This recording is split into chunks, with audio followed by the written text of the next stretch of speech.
Hello and welcome to Scott Bryson Beyond the Service. Tonight we're going to do something just a little bit different.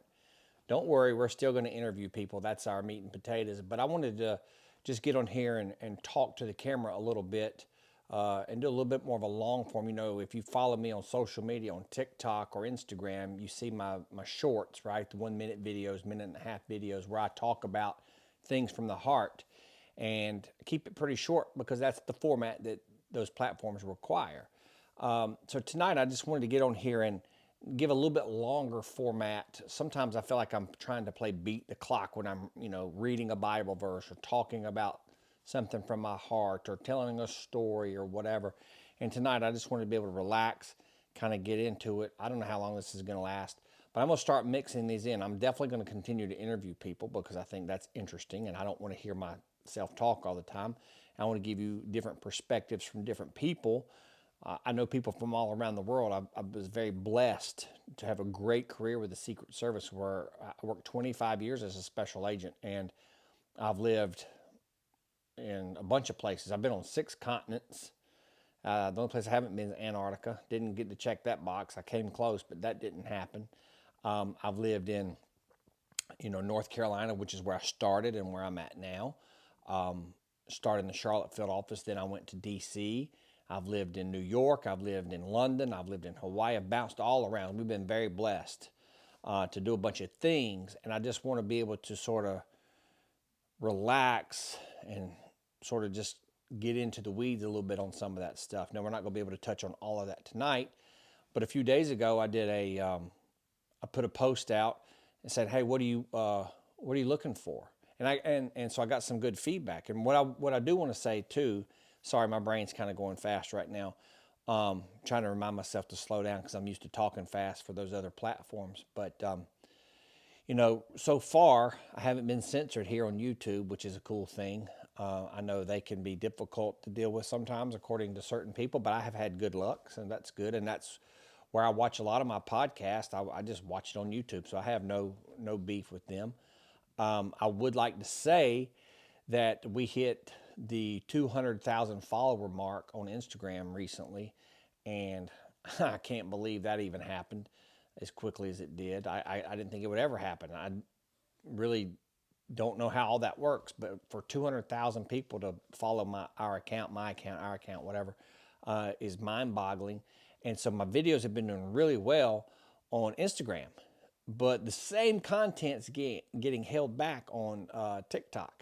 I had one video around Christmas that got like 22 million views or something like that. I had several big hitters, even in the 50s and 60s thousands, hundreds of thousands, and then a couple went into the millions, and now I'm getting 1,200 views. So, that's something I can't really talk about on TikTok and complain about because no one's going to see it, and they'll probably hold it back anyway. But I mean, censorship's alive and well, and whether you agree or disagree with me or I agree or disagree with you, we should be able to say what we think, and then we can decide if we like it or not. But anyway, that's a story for a different day.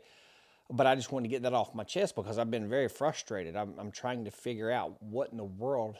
I'm getting these followers, but I'm not getting the views. It's weird. But anyway, maybe somebody that's in the tech business can explain that to me a little bit better. I don't know if it's AI or algorithms. You know what I'm saying? It's just frustrating to have content. It's like I interviewed Leanne Miller the other day, and she's a small business owner, and she couldn't even get her content out in front of the people. You don't want to buy her product, don't buy her product. You don't want to watch these videos, don't watch the videos, but at least put them out there.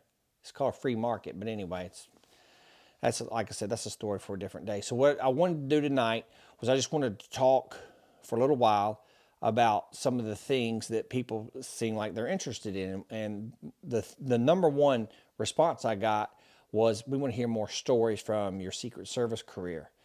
I'm like, okay, that's kind of hard for me to talk about sometimes just because I feel like it's like, hey, look at me, and I don't like that. But I understand that not everybody's gotten to do some of those things, and I think that you become jaded. Like, I had a skeleton key to the White House. I walked around for 3 years with an M4, when I was on CAT. That not everybody walks around the White House with a with an M4 on their chest. So I understand that I got a little jaded, right? And I feel a little, I don't know, I feel a little weird talking about it. But I'm going to talk about some things because that's what you guys said you want to hear, and so that's what I'm going to do. Like I said, we're going to do more interviews with people. This week we just had a scheduling conflict, and it kind of pushed me into this, which is what I've been wanting to do for a few months now anyway, is kind of just get out here and do like a long monologue, you know. And I told you guys when I started my podcast and my little social media career, whatever you want to call it. I think what I'm trying to do is do like a combination of what the Bongino show and Sean Ryan do. Like Sean Ryan has guests on, he interviews them. And then Bongino gets on every day and has a podcast and a radio show where he talks about current events and politics. So I kind of trying to figure it out, what I want to do, what it's going to look like. And so mine's sort of an amalgamation of those two things. So hopefully tonight this won't be too boring, and you're still watching. If you've already gotten bored, you might be gone. So I hope that's not the case. So let me just start from the beginning. My name is Scott Bryson. I am 53 years old. I was born on Christmas Day, 1971. I am the oldest child. I have a sister. So there's two of us. My mom and dad had two kids, my sister and I. And we're very close growing up. We're 2.5 years apart. And she now lives in Alabama. I, of course, grew up here in North Carolina, went to Appalachian State University and played football. I graduated high school in 1990, so back then there really hadn't been a conflict, you know, since Vietnam. And so going in the military just didn't really, I mean, I'm not saying it didn't cross my mind, but it just wasn't something I thought a lot about. Of course, I got into college and then the Gulf War broke out, and I thought very seriously about dropping out of college to go join the Marine Corps or the Army to get in the fight, but it was over within like 90 days, so I didn't do that. But back then, you know, I thought my thought process was I was an athlete. I thought, well, you go to college if that's what you want to do, or right, if you can go get a trade, or go in the military. But I wanted to go to college because I wanted to play ball for as long as I could. I knew I wasn't good enough to go to the NFL, but I thought I was good enough to play some college ball. So I walked on at App State, played outside linebacker. I played for 2 years. I kind of got tired of getting beat up because it's rough. College football is pretty tough, and I just got tired of getting beat up, if I'm being honest with you. And I saw a lot of injuries, and I was lucky I didn't tear an ACL or whatever. So I'm like, you know what, 2 years is enough. We won the conference. I got a ring. I'm like, I'm out.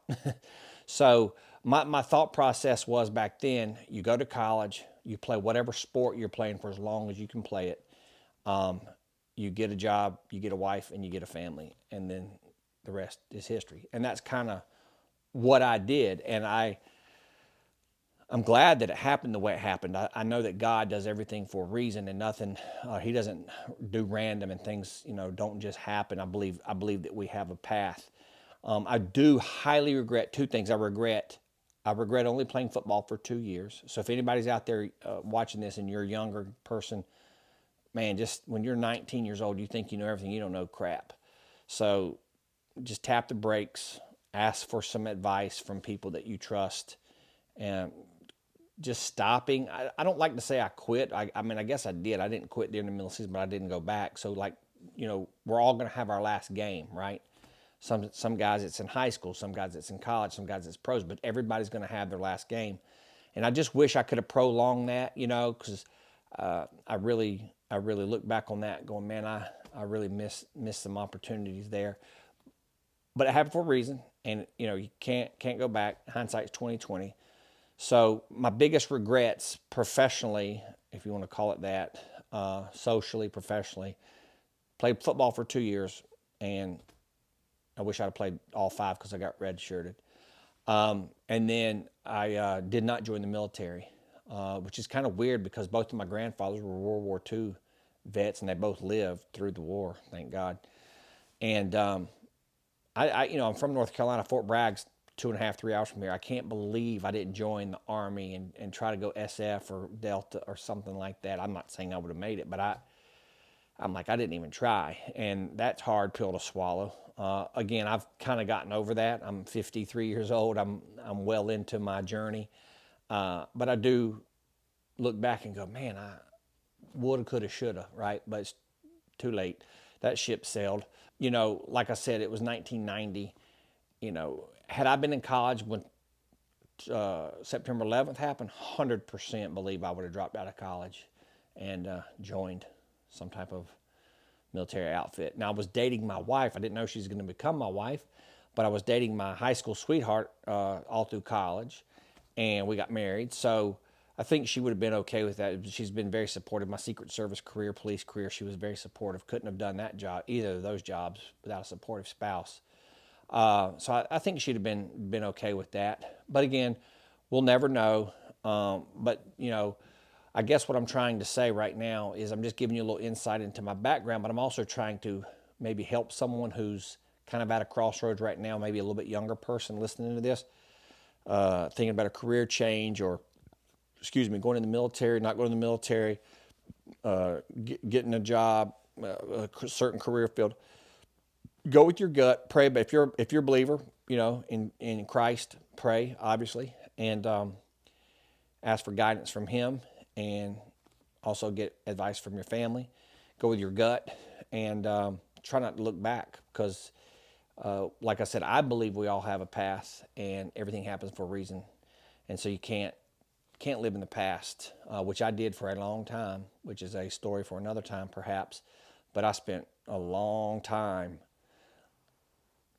living in the past, and that's no good. So that's the devil, and he's the father of all lies. We're not going to talk about him tonight, because we're not going to give him credit for crap. But he is the father of all lies, and he will hold you down and beat you down. And you got to learn to let go of that, and live in the present and the future, because we're not promised tomorrow. And so I just want to share that with you guys. If you're, struggling with something current or past, you got to let it go. You got to give it to God. He'll take it from you freely, and just got to give it to Him. And I don't know. I didn't mean to get off on a sermon there for a second, but I just, that kind of came to me. I just want to share that with you. But anyway, back to what we were talking about. I got out of college. I thought I was going to be a high school football coach. Love football. I've done a lot of coaching. But halfway through college, I met this guy who was a Secret Service agent. Man, I was just like enamored with this guy. I was just like, wow, he's just really cool. You're protected leader of the free world. It's so cool. And he'd been on the counter assault team, which is Secret Service version of like a SWAT team or something, and that was really interesting to me. And so I started talking to him, and he convinced me to, he's like, hey man, just stay the course. You don't need a CJ degree, criminal justice degree or anything. We're very diverse. We're very small. We're very diverse. If you want to go FBI or something, you'd probably need a law degree or CPA degree or something like that, business degree. But Secret Service is very diverse. So stay with the education thing so you don't lose credits, and get you some experience, and then come check us out. So I did. I was a December grad, graduated 90, I guess December 94. And I got a job teaching school. Yes, I was a school teacher for 6 months, in January of 95 to June of 95. And I was like, this isn't for me. I was a middle school teacher. I think if I'd have gotten into a high school, I probably would have loved it. But I was a middle school teacher. It was a really long commute and a really bad school, and I didn't know what I was doing. And my girlfriend, which is now my wife, was still in college, and I was living back at home, and I was just miserable. I was poor. I didn't have any money, and I didn't have any friends, and I've been living on my own for 4.5 years, and I'm back at home, 23 years old, and I'm like, ugh, this is just anticlimactic. My best friend's at college still doing her thing, and all my buddies are everywhere, and I'm just miserable. But I got through it, and it was time to put my big boy pants on and get a job and move forward, and get serious about getting married and everything. So did that. So I taught school, and when I was teaching school, I started putting applications in. I applied at police agencies. I applied at Charlotte-Mecklenburg Police Department. Applied at Highway Patrol. I applied for the SBI, which is the State Bureau of Investigation, and kind of like state police, And then applied with Secret Service, and I, it's a lot. I want to tell a story about that sometime too, because I like to talk about resiliency and being persistent, not taking no for an answer. So, but we'll do that for another time. But I'm just kind of teeing that up tonight. So, like, I tried to get a job at all these places. It was the '90s, mid '90s, and Bill Clinton was in office, and I'm just going to say it out loud because it is what it is. If you were a heterosexual white man, it was very hard to get a job in law enforcement. They were doing community-oriented policing. They were hiring, EEO was a big thing. It still is, really, and that's fine. I think, you have to have a diverse. I'm all for diversity when it comes to, men and women on the job, different races. You have to be able to meet the standard, and the standard is the standard, and you should be able to get the job based on that. There shouldn't be two or three standards. You know what I'm saying? So it was just really hard because they were trying to hire a lot of females and minorities and things, and I'm not a female. I'm not a female, and I'm not a minority, so it was just hard.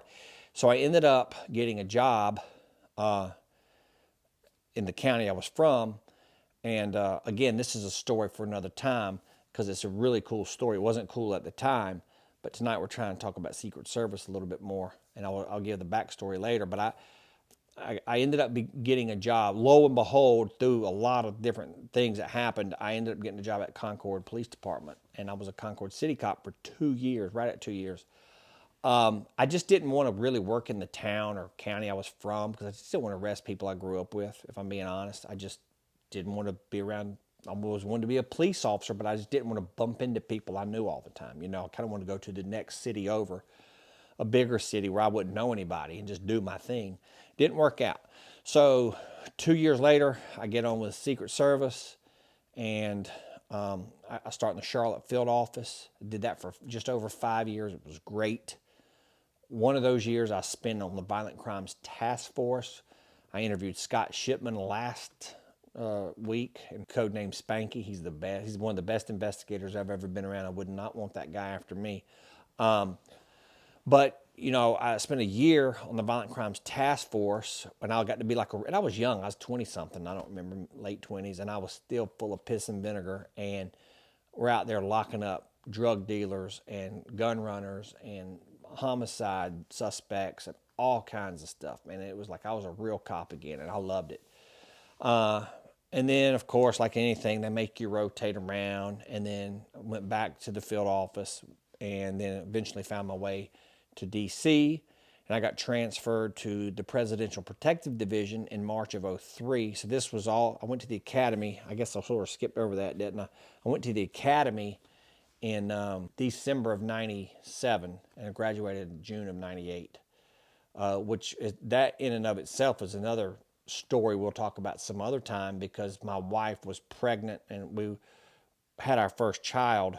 We actually induced him on December 26th. He wasn't due till January the 6th, '98, but I was going to be gone, so we were able to induce him the day after Christmas so that I could be there for the birth. She had some complications, spent a couple extra nights in the hospital. I didn't get to bring him home from the hospital. I'm talking fast so I don't get emotional. And I didn't even get to bring my own kid and wife home from the hospital because I was on some silly job that I waited 2.5 years to get, and then I didn't want it. So I wait 2.5 years for this job, and then I have to go, and I don't want to go.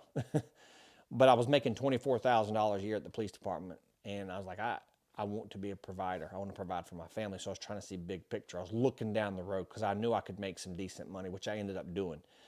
I also knew I'm a self-aware individual, and I think that's important for everybody. I wanted to make six figures, but I also knew that I couldn't fly an airplane. I couldn't cut your brain open. I couldn't build a bridge. Like, I'm limited. I'm a knuckle dragger. So I went Secret Service because I know as a federal agent I could play the long game. I could make good money eventually, which I did. I had good benefits and 401k and all that stuff. So that's what I was doing.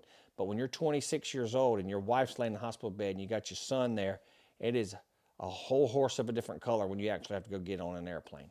Anyway, we'll talk about that later because I want to talk about that so that maybe someone else going through something similar like that can relate, and maybe I can help you at some point. But tonight's not going to be mushy or whatever. I just want to kind of give you the overview of my career. And So I went off and came back to the field office, did my thing. Sorry, I kind of got ahead of myself there for a minute. I left out that part. But so it was time to go to PPD. And so March of '03, I get transferred to the president's detail. George W. Bush was in office, so I was up there through '03 and '04. He ran for re-election in '04. I was doing different things. I was with him on the shift. Then I was on CSU, and then I went to CAT school, which is counter assault team, which is why I pretty much took the job. I wanted to be a CAT guy. I wanted to be a SWAT guy. It's the easiest way to describe it. Just to say it's the Secret Service's version of a SWAT team. I'm not going to say we're the Navy SEALs of the Secret Service. That's too far. I'm not going that far. Or the SF. Like, I don't know where we stack up in the order of all that stuff, but it wasn't buds and it wasn't the Q course, but it was challenging and it was hard, and I'm very proud of it because not many people become Secret Service agents and even less become CAT guys. So I am proud of it, but I try to keep it in perspective because it doesn't mean I'm a tier one operator because I wasn't. But it was some really good dudes and really type A, very physically fit, very able to shoot, just squared away guys. And I missed that from the police department. I missed that from the football team, being around like-minded people, selfless, willing to do something, for the greater good. And that's why I was drawn to that program. And that's why I took the job. So anyway, I go up there. I'm with Bush for 5 years and 10 months. 3 of those years was on the counter assault team. Had challenges there. Washed out the first time. Went through the selection and made it through no problem. Got into the actual school, and we had a tactical firearms course that we had. Secret Service standards are 70% shooting, but counter assault teams, snipers, emergency response, all the specialty units, which eventually became Special Operations Division, their requirements are 90% or higher. And so this one particular course of fire, most of the courses of fire, 300 is a perfect score, and I could never shoot a 300. I shot several 299s. It used to make me so mad.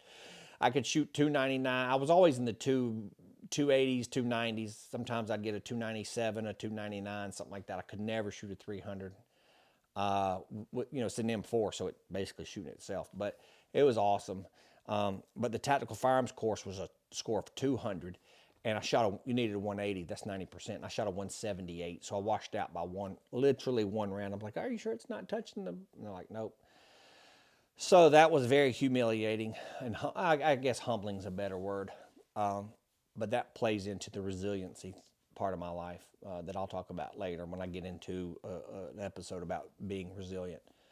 But that was humbling. But that was in May, and they liked my attitude. There was a 12-man course, and 2 of us washed out, and they invited both of us back because they liked us. They liked your personality. They'll invite you back, and if you're easy to get along with, if you're coachable, whatever. So I got invited back. My buddy John, he got invited back too, but he chose not to go back because he was living somewhere else. I forget where but he was out of town somewhere else at the time, and it didn't work out for his family life or whatever, or career. I can't remember. Anyway, he chose not to come back. I chose to go back because that's what the heck I joined the job for, and went back and made it.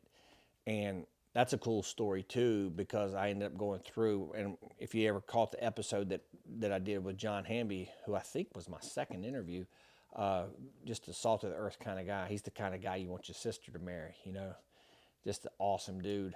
And ended up going through CAT school with him.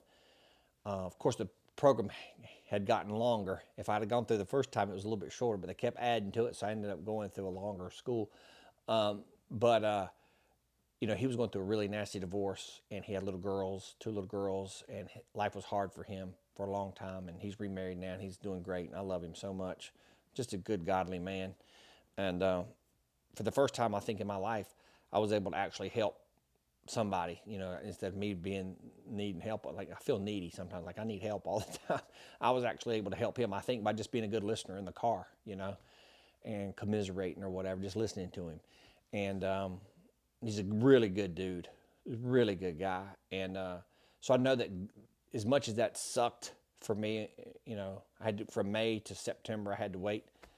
And I was in a funk, but I know that was ordained by, I know now I knew it then too. I figured it out pretty quickly. That was ordained by God. and I believe it was, that I could help him and be a good friend to him. Um, and so the point I'm making is not everything is always the way we want it. We don't even have to understand. I heard a preacher say one time, you don't have to understand it. You just have to accept it. And I was like, wow, that's pretty powerful.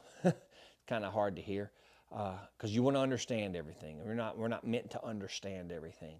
So I just know that was meant to be, and I made peace with. I was like, you know what, I'm good. So a few months didn't make a big difference anyway. Ego-wise, it did, but it really didn't matter. Later, John and I got to do a lot of cool things together. I got to go to Afghanistan with John. We'll work with the SEAL team over there. That was really fun. Uh, we got to go to. Spent a month with him in. He's one of my best friends in the world, so it was really cool to get to work with somebody like that. But we spent about a month together in South Africa. And that was also really cool. I'm trying to think some other things we got to do. We got to do a lot of good stuff together. It's been a long time. I can't hardly remember some of this stuff. But Afghanistan was obviously cool. I mean, we're out for a jog one day. And of course, we're inside the fence or whatever. I could hear small arms fire. I was like, okay, I thought, let's turn around and go back. We were still inside the base, but I'm like, we could still get shot out here. You know what I mean? They were lobbing rockets in at nighttime too. So it's like, dude, let's turn around. So that was kind of, I wasn't a military guy, so I wasn't used to. We weren't being shot at, but it was still like the hair on your neck stood up. I'm like, whoa, this is real. So we turned around, and went back. So just little things like that that happened to me throughout the course of my career. I was trying to think of another cool story what John and I got into. We used to get into all kind of stuff, but anyway, that was a highlight of my career. Been on counter assault team. I worked with some really phenomenal dudes. Like I said, just some turds too.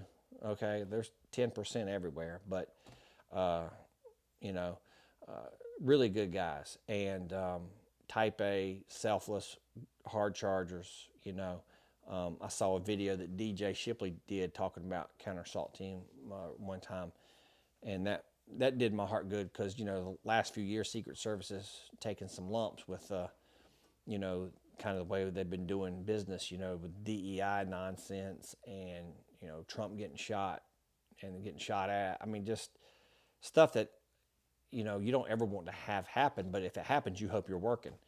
And none of that crap ever happened on my watch. But it's like as soon as I retire, two years into my retirement, all hell's breaking loose, and I'm like, I wanted to go back, but I can't. I'd go back, but don't think they'll have me. So that ship sailed. So that's cool, but it's hard to compartmentalize some of that stuff. You give your life, you dedicate your life to that, and when something happens like that, it's a gut punch, and you're just like, well, what broke down? And I wish I was there. All the things, it's just all the things. But anyway, I'm sorry, I kind of got off on a tangent there. But DJ Shipley gave Secret Service a shout out recently, and that made me feel good to know that we're not always we're doing something right somewhere, which is good. I keep saying we, it's they now, but yeah. So after that, I went back to the shift. That's what they call it, PPD, Presidential Protective Division. And by the way, that thing is a machine. That's a living and breathing machine that never stops, 24/7, 365. Man, I'm pretty sure that place took years off my life, especially later when I got promoted and I went back to the detail as a supervisor. Really good assignments, but really hard. Basically, after that, after PPD, I was tired. I've been doing it for almost 6 years. My kids were in grade school. My wife is very supportive, very adventurous. She's like, hey, let's go overseas sometime. I was not interested in living overseas. I'm an American. I've traveled around the world. That's fun, but I get to come home, right?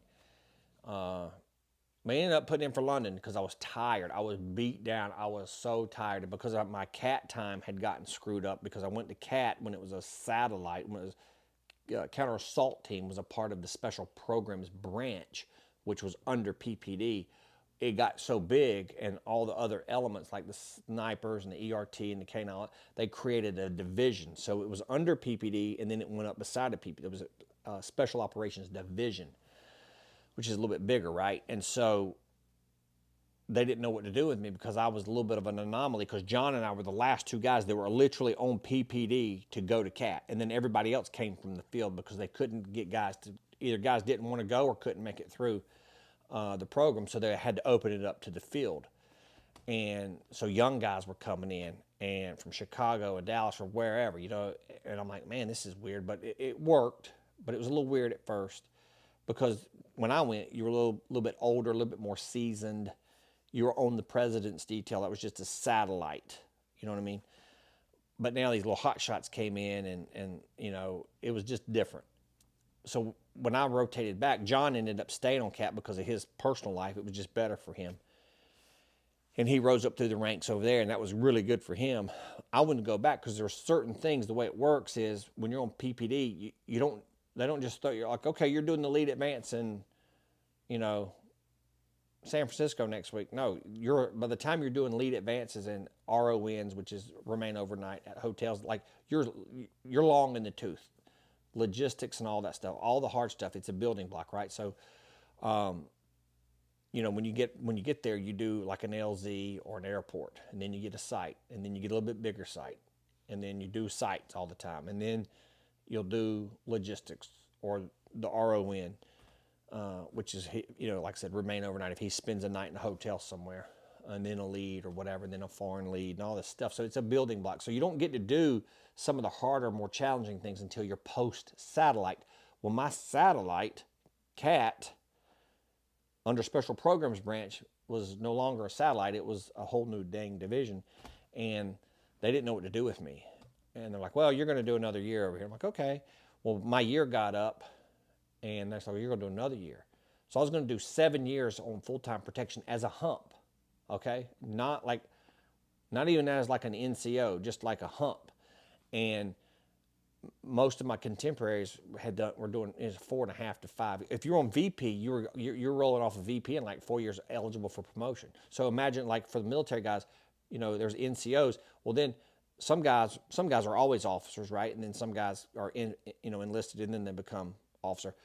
That's kind of what this is like. It's very weird. It's hard to explain. But as a GS-13, a Journeyman 13, you're doing all the things. You're just not getting any credit for it. You'll get the blame for it, but you're not getting the credit or the pay for it, or the title or any of that crap.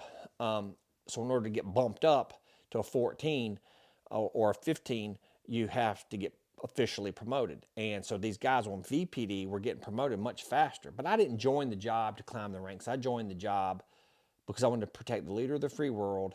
I wanted to go to CAT and all that stuff. And then everything else I got to do was a bonus. So like an overseas office and promotion, all that stuff I considered a bonus. So I had sort of taken myself out of the promotion running anyway, because I'd put myself overseas for 3.5 years. And so I was kind of out of the loop on that too. But before that even happened, I was over on CAT, and they didn't know what to do with me. And that's why I ended up overseas, because I was like, I can't do 7 years. I'm exhausted. And so I put in for London, not really thinking I would get it, but I felt like I was pretty competitive. I had about 11 years on the job. I was timed to rotate off. I checked a bunch of boxes. My resume was pretty good, and I got it. So I ended up going to London after that, 3.5 years from 09 to 12. So I can say that I was on PPD with George Bush, because I was with him for 5 years and 10 months. I was with Obama for 2 days, because just the way the calendar, my orders were cut. So, inauguration was on January 20th, and on January 23rd, I was on an airplane going to London. So I worked Bush for 5 years and 10 months. I worked Obama for 2 days, and I worked Trump for 3 years. But that we hadn't gotten there yet. So I can officially say that I've protected 3 presidents full time. I also did stuff with Clinton, and George H.W. Bush. He was a former at the time, but I went to Kuwait with him one time when I was on CAT.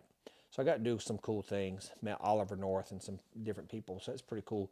But, rotated off, was in London, came back from London, and went to our I went back to SOD because I want to be a 14 on cat. I want to get promoted. I want to be a team leader on cat.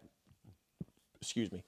There are, I think there still are, there were 4 squads, A, B, C, D, and then 2 teams within each squad. So there's 8 teams. I was on Charlie's squad. I was on team 6, and I just really enjoyed my time there, and I wanted to get promoted. Back in the day, like when I was there, you could make TL, team leader, as a 13, because they hadn't changed it yet. So the 13s were team leaders, and so it was the 14 running the whole squad, like the ATSAC. They created some extra spots.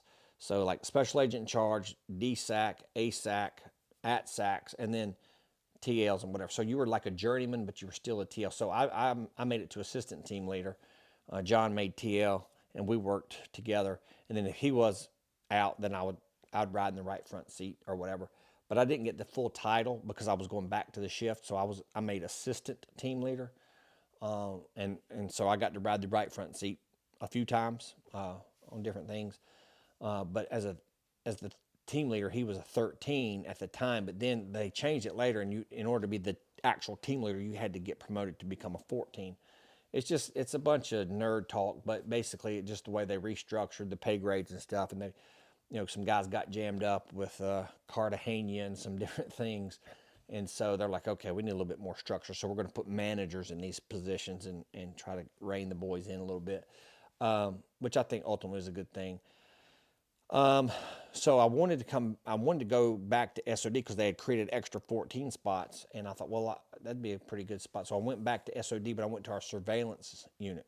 So it was counter surveillance unit within the Special Operations Division. And my thought process was, we sit on the same floor. I'll be around, FaceTime, blah, blah, blah. And I'll eventually get the bump. Well, I never did. So I did surveillance for 4.5 years, which I really enjoyed because I got to wear down clothes. I grow a beard out, and I still shift work so I could coach my kids' teams. It was great. I loved that.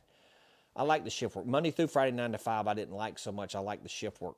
Now, I didn't really care for midnights much, but who does? But like I did like the shift work. I like being operational.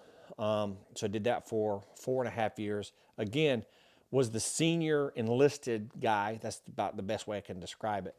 And so I would be, as the senior field agent, I was responsible for running the teams in the NCR. The NCR is the National Capital Region, the whole DC region. And we would surveil the White House complex, the Naval Observatory where the VP lives, the train stations, the mall, the airports, all the stuff, all the buildings, all the things. I would manage people, but I just didn't get credit for it. And I was working like almost every weekend or over half the weekends, 2 or 3 weekends a month. And I was like, well, why is the boss not working? This is an operational assignment. The 14s on PPD are working, but my 14 is sitting at home every weekend. I thought it was some BS. Again, it's management versus leadership. You got to lead from the front, and they were not doing that. So I was getting pissed because I was doing all the doggone work and getting no credit for it. Okay, sorry, but my little sidekick decided to join us. Sorry about that. We're wrapping up anyway. But so I was doing the surveillance stuff, and I was getting tired of that. So I decided that I would humble myself and go back to the president's detail as a senior 13, not working the man anymore, but in a training division, sort of imparting my knowledge and wisdom on the younger guys. So that's what I had decided to do.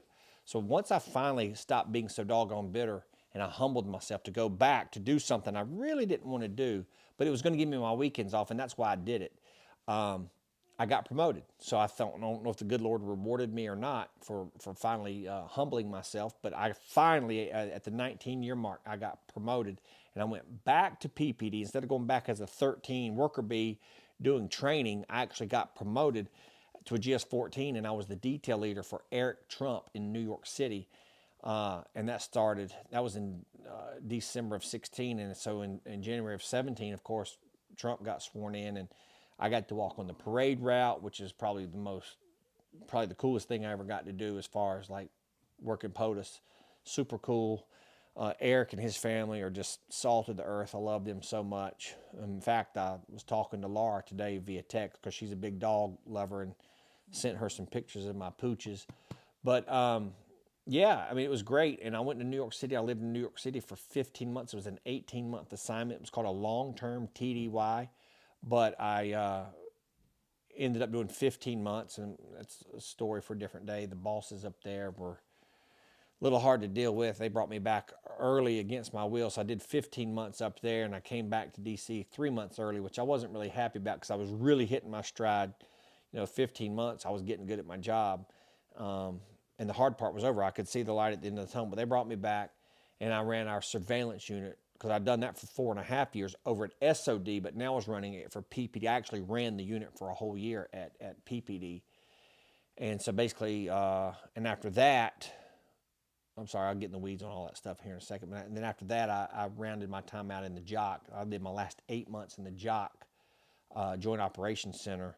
And I know that place took years off my life because you're in charge of the whole, you're the decision maker for the complex. You sit beside a lieutenant in the command center, and it's mostly uniform division folks in there, intel and different things. And so the lieutenant and the 14 sit at the back of the room, and they make the decisions together. And I can't really get into what some of the things we did, what some of our responsibilities are, but your imagination can fill in the blanks. We're responsible for everything. And so I did not like that assignment at all. I hated every single day of it. I was nervous when I was told I was going in there. I was super nervous. I literally hated every shift I ever worked. I never liked it one day. But I knew it would make me a better agent. It makes you so much better. And I'm glad that I can say now, looking back, I'm like, yeah, I ran the job for 8 months, and that's something not many people really understand that. If you've done it, you understand it for sure. But that's something I'm really proud of, and it was very miserable because you're responsible for a lot of stuff. But it made me a better agent all around. But anyway, that was kind of how I wrapped up my time. Normally, they put agents in there first. When you become a 14 on PPD, that's the first place you go, and then you cut your teeth because you're seeing everything. It's 10,000 foot view, and you're seeing everything. And then you go do something else. But because I had gotten promoted to New York City, I was on PPD 14 in New York City. I kind of did it backwards, so it was fine. So I was really senior by the time I got in there. I was, most of the guys in there were brand new, so I was kind of at the end of my time on PPD, and they were at the beginning of their time. So it was a little weird, but it was cool. I still learned a lot. But when I went to New York, I had to set up an entire detail. I had no permanent guys. It was just me. And then eventually I got one of my good friends to come up there and help me. He was one of my ADLs, assistant detail leaders. I think I had like 3 ADLs. And we took care of Eric and Laura. And of course she had the baby. She had Luke. Now she's got another child, Carolina. By the time it was just Eric and Laura, and then they had the baby Luke. And so that was cool. I was responsible for all the cars, all the guns, all the admin, all the travel, all the paperwork. It was never ending. It was a never ending process. And I know a shift leader on PPD is super hard. There's 4 shifts on PPD. Obviously, I think there's 5 now, A, B, C, D, and E shift. I think they have an E shift now. They didn't when I was there. But those are hard-working guys too, very hard, because you're a shift leader for POTUS, the leader of the free world, and that is a very demanding job. The difference is, I would argue, is they have an operations section that's dedicated to them because everything's at the White House complex, right? I was in New York City trying to figure it out by myself. I had no admin support, no nothing. So I'm not saying my job was harder. I think it was, but it was just as hard. So I know in my heart of hearts, I have done the hardest job the Secret Service has. I know I've done it. As a detail leader for a small detail in New York City with no support and no detail, getting temps all the time, I finally built my detail up to like 50%. I had 50% permanent guys, and I still had, like, out of 25, 26 guys, half my detail, all of my detail at first was temps. Every week or 2 weeks, shift leaders would send me new bodies, and it was a nightmare. I mean, I can't even begin to explain. I don't even want to think about it. It's PTSD. It was horrible. But My protectees were awesome. The work was awesome. When I was actually operational and out doing things, it was great. But my 8-hour shift was over. I was right back to my apartment, right back to the computer. I was working out once or twice a week, maybe, eating about once a day. Sometimes I'd get 2 meals. I try to eat breakfast. I always would try to eat something for supper, but I don't very rarely got lunch, which was good. I lost some weight during that time, which was good because I was basically doing intermittent fasting and I didn't even know what that was then. But I wasn't working out good, so I was glad I wasn't eating much. But super assignment, super good assignment, very hard. Love the Trumps. I know not everybody does, and that's fine. I don't really care if you do or not, but I do because I was with them every day, and they're awesome human beings. I wish everybody else could see. I wish the people that just don't really like them or won't give them a chance, I wish they could just have a one-on-one with Eric for like 30 minutes. I believe he would change their mind. I'm not talking about getting their vote, but they're good people, And anyway, that's neither here nor there, I guess. But I just want to make sure I'm being very clear what I'm saying. Like the assignment was hard, but not because of them. It was just because of the assignment. Year 14 on PPD, it's tough living. But yeah, survived that. Came back and ran CSU for a year. Like I said, that was great. Had some tragedies happen to me that year, which I will get. That we'll use that for a whole nother episode sometime to talk about hardships and things like that. Then after PPD, we were about to be empty nesters, and my wife says, "Hey, let's do one more adventure before we go shut it down." I'm like, "Okay." So I put in for Hawaii, and I was smoked. Like I thought I was smoked the first time for doing 6 years as a worker bee. Oh no, 3 years as a supervisor. I was definitely done. So we put in for Hawaii, got that. My whole plan was to go to Hawaii, get my second 14 so I could come back to PPD and be a 15 ASAC with POTUS, with Trump. That didn't happen. So from Hawaii, and COVID hit, and that was crazy. And then I decided once I saw that Trump was not going to get reelected, I'm like, I'm not going back to D.C. You're crazy. I'm not going back to D.C. So I ended up taking a demotion. I asked for volunteer demotion to get back to my home state of North Carolina, which I, in hindsight, regret doing because I worked really hard to get to where I was. And I was a supervisor for 5 years. And in fact, I mean, if Trump would have won, I would have probably stayed on. I would have probably just retired. I've been retired for 2 years now. I would have probably gone back to D.C. as a 15 and been with him for the last 4 years. But that wasn't meant to be, so it didn't happen. So anyway, COVID hit. Biden got in. I'm like, I'm out. I've had enough of this nonsense. And so I took a demotion and came back to North Carolina. And I owed the government a year, so I didn't have to pay back the move. I was already eligible to retire, but I ended up giving them an extra year, so I didn't have to pay the move back. And I was in Wilmington, North Carolina, working for a guy that I had known my whole career. And for whatever reason, man, he just was not very nice to me. And I'm not going to say his name. He knows who he is. And I don't know. I don't know why he was like he was, but he was not very good to me. And that's okay. We all make mistakes. And so, I've forgiven him for whatever little transgressions he did to me, which were not that bad. He just made my life miserable and we didn't have to. But he's forgiven. It was just weird to kind of wrap up I had a really good career. I did a lot of cool things, but kind of ended anticlimactically, which kind of stunk. But I did have a good career. I have 3 wonderful children that are grown now. I have an amazing wife who I love more than life itself, and couldn't have done this job without her. 100,000%. Not divorced. My kids don't hate me. So life's tough though. Like that's a hard job. We had our ups and downs. Nothing's always rainbows and unicorns. But I married a really good woman.